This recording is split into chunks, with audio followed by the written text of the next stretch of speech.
Сеченики — это еще одно очень вкусное блюдо украинской кухни, которое, к сожалению, в наше время не так популярно, как раньше. Основное отличие сеченников от котлет — это отсутствие добавок в виде хлеба, булки и прочего. Сеченики делают из жирного мяса, добавляя только жареный лук, яйца, соль и перец, иногда чеснок. Благодаря этому, в отличие от котлет, они имеют более выраженный насыщенный мясной вкус.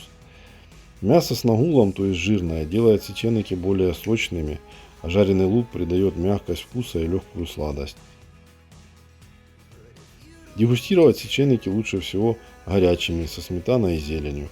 Обязательно попробуйте приготовить это блюдо. Уверен, вам понравится. Приятного всем аппетита и до новых видео.